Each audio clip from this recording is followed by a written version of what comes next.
Good evening, YouTube. Powerball Crazy to come back video. You know what I like to do when I get my new Turkey Stearns Detroit Stars replica jersey in the mail? I like to look at some baseball cards. More specifically, Negro League baseball cards.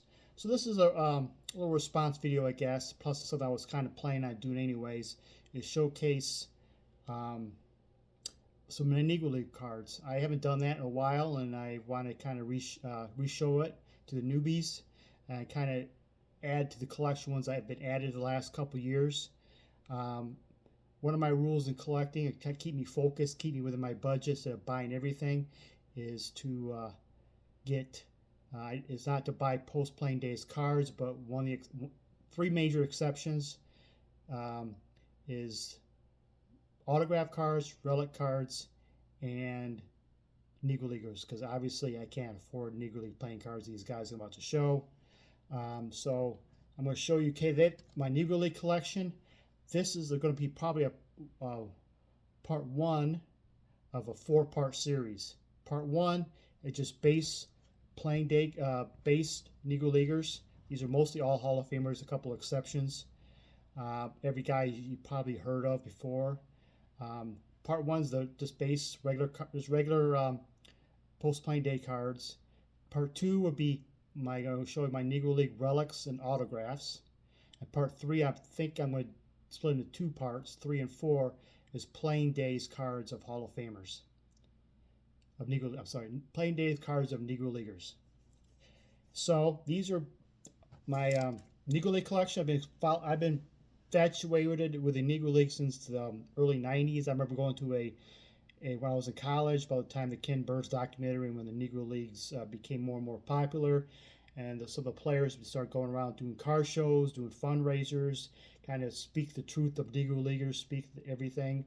So I went to one in a neighboring town when I was in college, and they had like a little greet and meet, little speech, blah, blah, blah. And I got a few autographs then. I remember being there. I remember Ted Double Duty Ratcliffe, Lester Lockett, Max Manning, Leon Day. I remember those guys specifically. I have still their autographs. I think they're missing, top of my head, one or two. So I've been a fan of them. And I've been collecting some players and trying to get one of each of these guys. There's still some guys I want. But if you're a new collector to the Negro League players, I'm going to showcase a little bit of a wide range of sets here. So maybe if you're looking for a specific player, maybe you'll search for these sets. If you're not familiar with the sets that include Negro League players. So maybe if you go through some of these sets here and kind of go through from there and see what you want to collect. But here's my Negro League collection of just regular post-playing day cards. Here's a stack of them. I'm going to try to go kind of quickly. I've rambled quite a bit already. First of all is John Henry Pop Lloyd, 2001 Topps What Could Have Been. The 50th anniversary of Topps, 2001. They did a 10-card insert set, a regular and a chrome. I think there's a refractor parallel to the chrome. It has 10 cards of former Negro Leaguers who never actually, played in the AL/NL, and it's Topps What Could Have Been. Obvious reasons. And here's a John Henry Pop Lloyd. 2001 Fleer Grace's Grave includes some Negro Leaguers, and here's my Smokey Joe Williams Hall of Famer card. Found this card in the quarter box like not too long ago. I like the image. This is a gold version, 2000. I think it's 5 Bazooka Josh Gibson.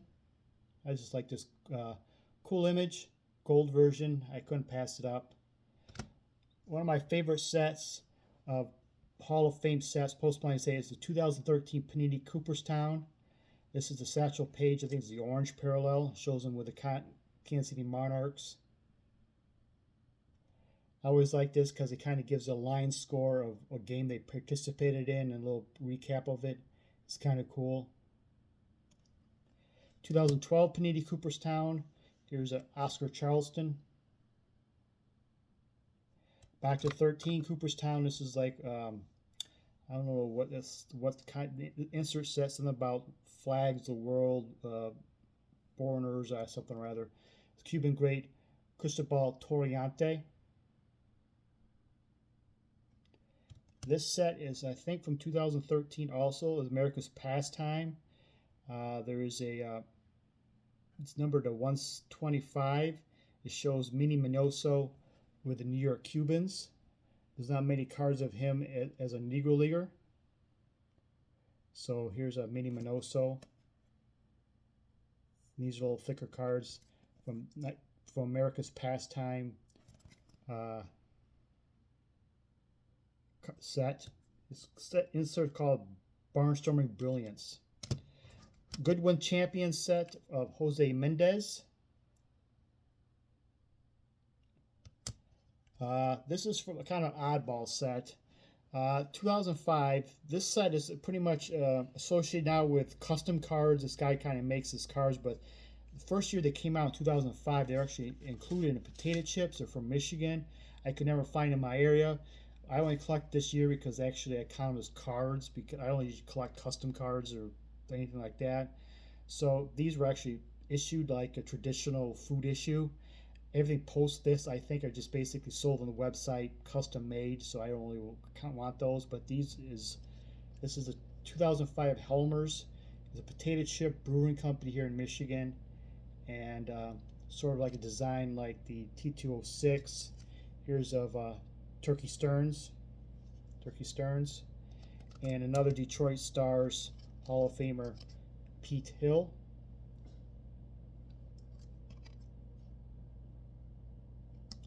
That's the only two really.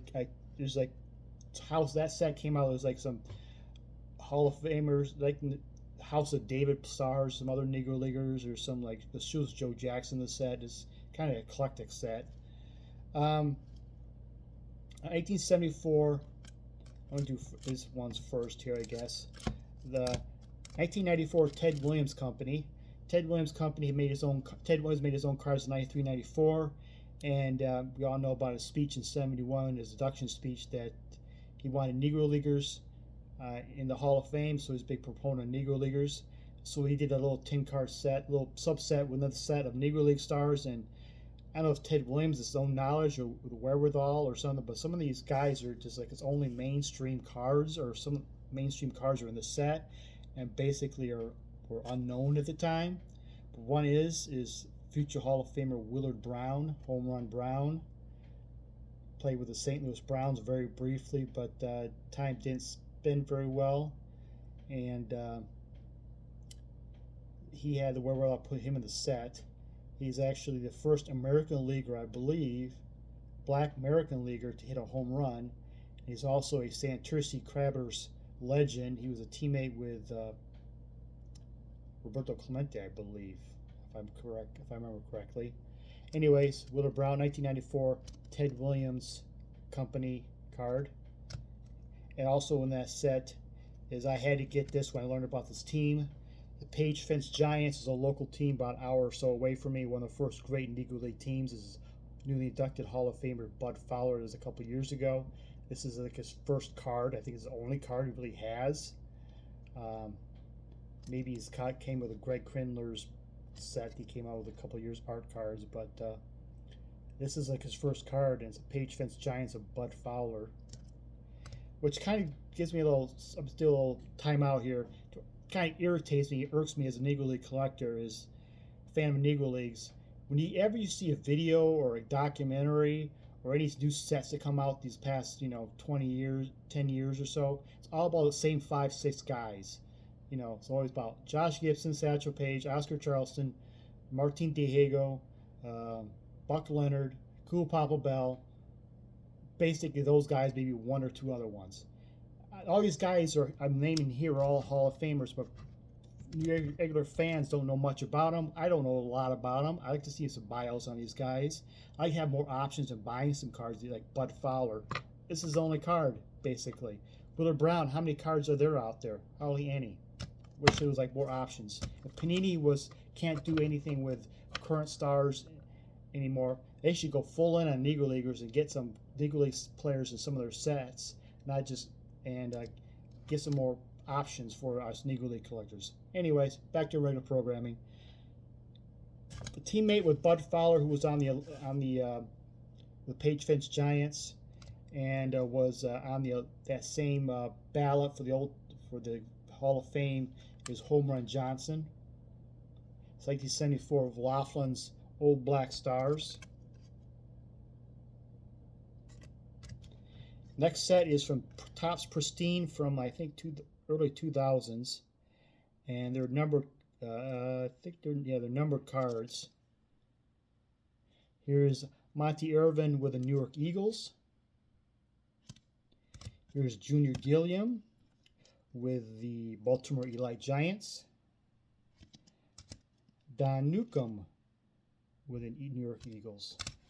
And the final two are two very underappreciated Hall of Famers. This is from the 1990 Kraft Eclipse set, and it is perhaps maybe the greatest Negro League shortstop. I think Pop Lloyd may be the greatest, but maybe the second. El Diablo, Willie Wells. Like, I want more Willie Wells cards. Panini should put like Willie Wells cards, the Diamond Kings and Prism and stuff like that. And probably the second best catcher behind Josh Gibson in Negro League baseball history, Roy Campanella's mentor, Raleigh Biz Mackey.